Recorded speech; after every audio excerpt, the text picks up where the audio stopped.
Hi guys, this is a brief overview of how I chose to prepare for pregnancy and try to optimize my health as well as me and my husband's fertility.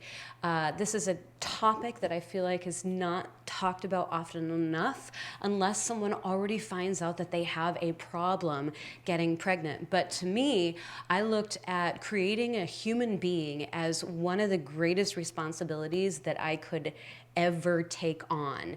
And I wanted to optimize absolutely everything in terms of the mother, the father, the location, our environment, to try to put this human being at the best possible advantage, especially given the disadvantage of the fact that I was in my late 30s and am now 40 pregnant, and there's some disadvantages that come to that. So the first thing that I really think was really important for me to do was I looked at my health markers. That means that 6 months prior to even attempting to conceive, I pulled an extremely thorough lab report on all kinds of things that I wanted to look at. I ordered this myself. There are a couple companies that offer this. Life Extension is one of them, and that's what I did. I did just their full female health panel. But there's also Wellness FX, and again, these are ones that you can just order yourself. If you work with a physician who is open-minded, you might be able to get them to pull labs for you. But one of the things that I was very concerned about is I wanted to look at hormone levels, and everything pretty much checked out. Estrogen was good, testosterone was good, there are a couple other hormones that I looked at, all good. The only thing that was low, and this was a real concern, was progesterone. I later found out that my progesterone was low because I pulled labs on day 21, which they want you to pull it on day 20. It didn't work out for my schedule.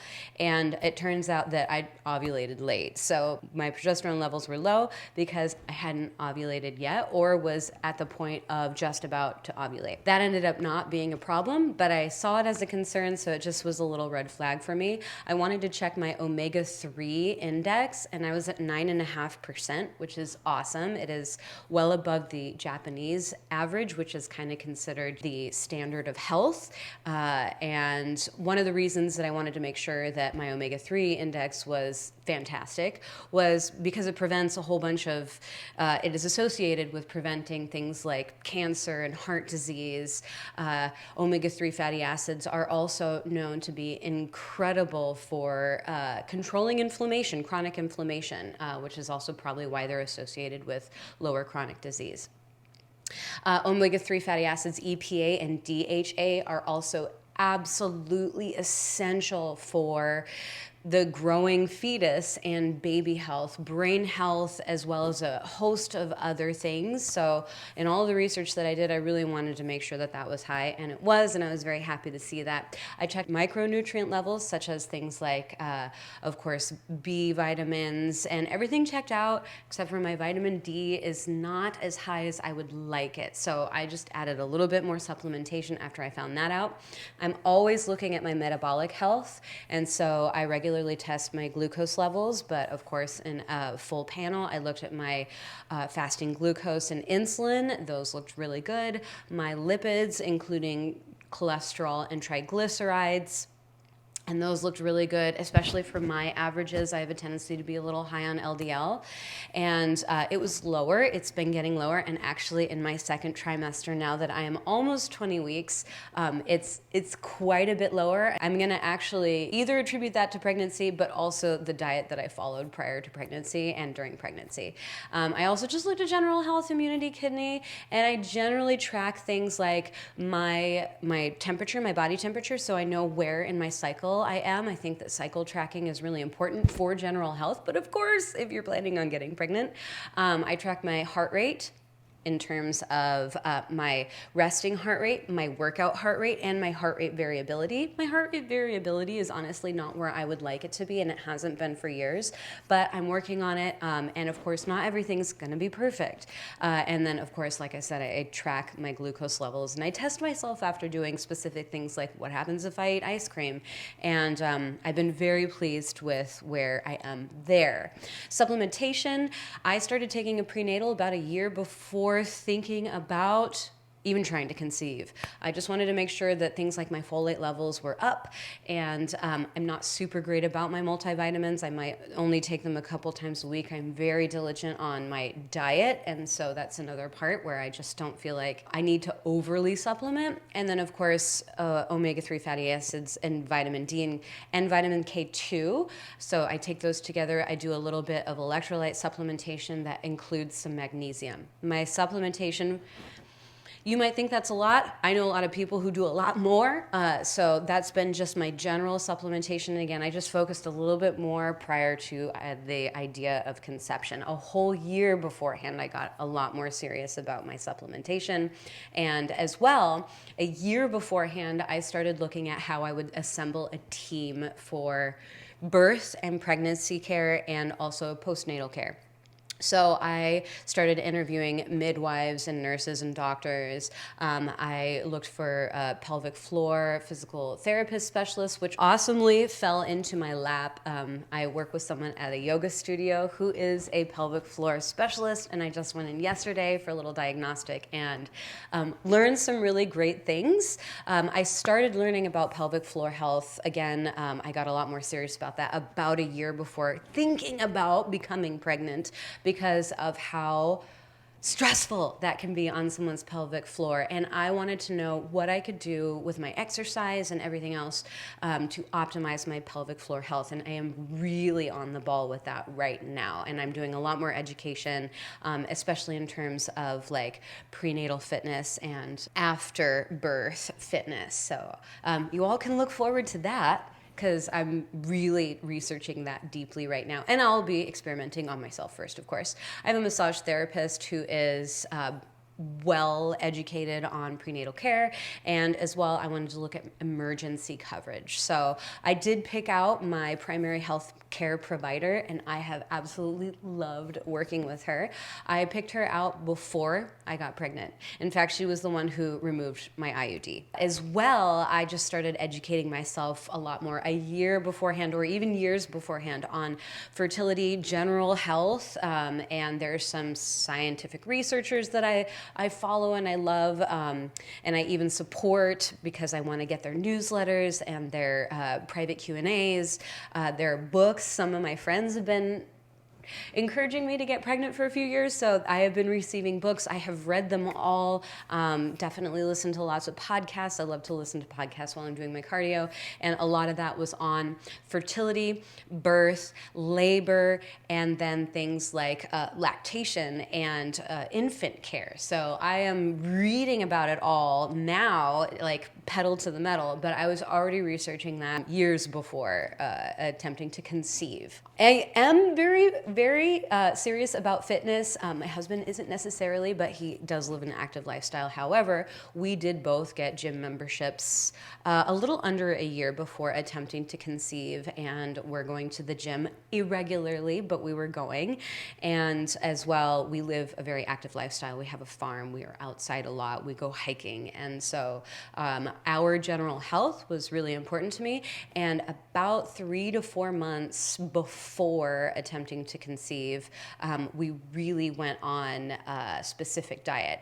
But for me, I wanted to make sure that my body composition was like optimal. So I really went into a very intense fitness phase about 6 months prior to conception. But then when we were deciding to attempt to conceive, totally relaxed and allow myself to have more treats or whatever. I wasn't trying to make my body fat percentage super low, because that can be suboptimal for fertility for women. So I wanted to put myself in the best health possible, as much muscle tone as possible, as little body fat as is healthy. And then when it came to conception, we kind of just relaxed on super intense fitness, although I still kept up my fitness routine. As far as diet was concerned, we really just have a general rule of no processed food, no fast food. We don't do packaged foods, generally speaking. We go to the restaurant like maybe once a week, maybe twice if we're being really bad. Maybe I have dessert once a week. But prior to attempting to conceive, again, about 3 to 4 months, we went on a very strict diet. And we were already in the process of growing our own food. We care a lot about soil health. When we buy food locally, we try to get as much food locally as we possibly can. Some people trade us for vegetables, for eggs and things like that. But good soil health, and also what the animals are fed, just no corn or soy feed, these things, and general animal health and happiness, that's really important to us. But we went on a pretty restrictive elimination diet, 3 to 4 months. And again, I'm not talking about restricting calories. I did not restrict calories. I repeat, I did not restrict calories really intensely before trying to conceive. However, we did really clean up our diet. And so there wasn't a whole lot of like loosey-goosey partying or desserts or alcohol, things like that prior to conceiving, because men create sperm every 2 to 3 months, or their cycle starts again, and we just wanted to make sure that that was super optimized, as well as my health in general. I generally avoid pills of any kind, so other than the few supplements that I take, I do not take painkillers, over-the-counter meds of any kind. I do not take pharmaceuticals. Even when I busted my wrist, I took about 4 pain pills the entire time I was healing post-surgery, because I'm not into taking pharmaceuticals. And one of the reasons is gut health and also interactions with micronutrients. Some drugs really interact with micronutrients. Some of them interact with your gut health. You read things like, this drug could cause anal leakage on the bottle. And it's like, oh, I'm not going to take that. So I'm very clean as far as that's concerned, but I also limited myself to 2 alcoholic drinks per week. I wanted to allow myself to have that treat, but also not to get to the point where it could be affecting my brain health or my body. Marijuana was something that we basically cut out. It is something that can negatively affect sperm motility and quality. And as well for me, it was just like, I don't want that messing with my body or my egg health or anything else. Caffeine was something that I didn't want to limit, but I did for the purpose of fertility, and then also because of miscarriage risk, and then also because of infant health. So I limited my caffeine to about 100 milligrams per day just during the time where we were trying to conceive, which was about a month. And then once I found out I was pregnant, I cut out all caffeine. I was already kind of on the way of doing that. So for the first 9 to 10 weeks of pregnancy, just none whatsoever, because I was concerned about the miscarriage risk. And that now that I'm in the safe zone, I have slowly increased my caffeine to about 200 milligrams a day or less, which is what most people say is safe. I'm not feeling any negative effects. I feel like it's okay. I may choose to actually go back down to 0 during the 3rd trimester, and of course during breastfeeding for the first 6 months, just because babies don't metabolize caffeine very well. It takes them a really long time. So just depending on how the baby is acting, and more research that I might do, I might go back to 0 caffeine. But that was really important to me. I also looked at removing toxins in general from my environment. So I cleaned up my makeup routine over the last several years, and I've looked at products that are rated well on the Environmental Working Group's website, Skin Deep. I also just kind of look for things that have better ingredients, and know that makeup is not actually as awesome. Most of the natural stuff is not as long lasting. I sweat and it runs, and it's a little bit less pop on stage. But that's the trade-off, and I choose that trade-off because I want to make sure that I am not putting endocrine disruptors, hormone disruptors in my body. I'm not putting neurotoxins. I do not paint my nails. I don't go to the salon. I don't get my hair cut. My husband cuts my hair.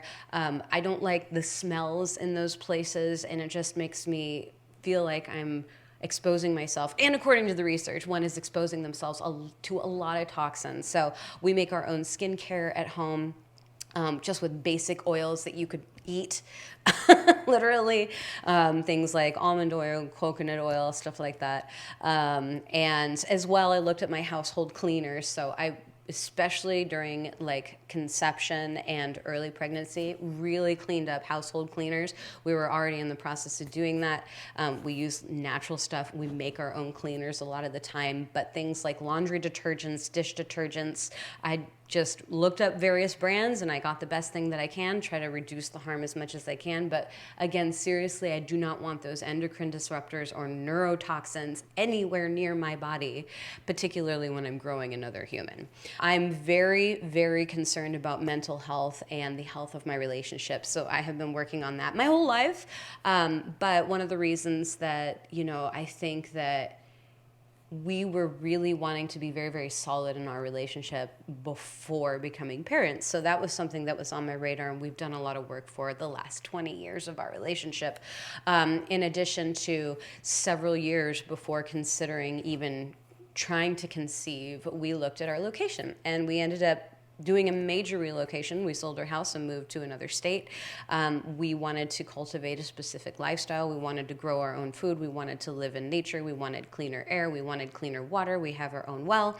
And these were all things that were really important to me, just in case I decided to have a baby later down the line, as well as our finances, just looking at how I could diversify my business. My husband got to hit a full-time job as soon as we were trying to conceive, just because we want to be flexible, as well as education and arts opportunities for children. So we looked for a place that had a lot of those opportunities, different kinds of education programs depending on what we wanted to pick, different kinds of opportunities for 4-H, farming education.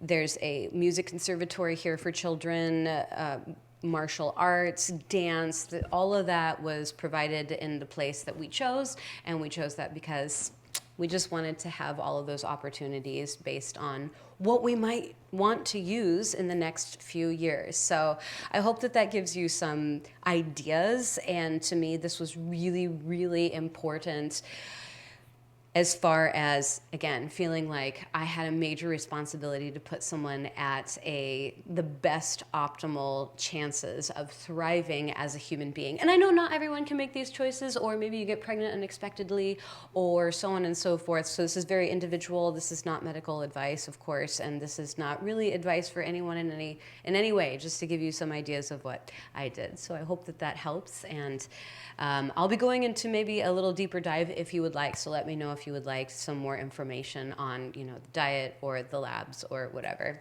Thank you so much, everyone, for watching. See you later.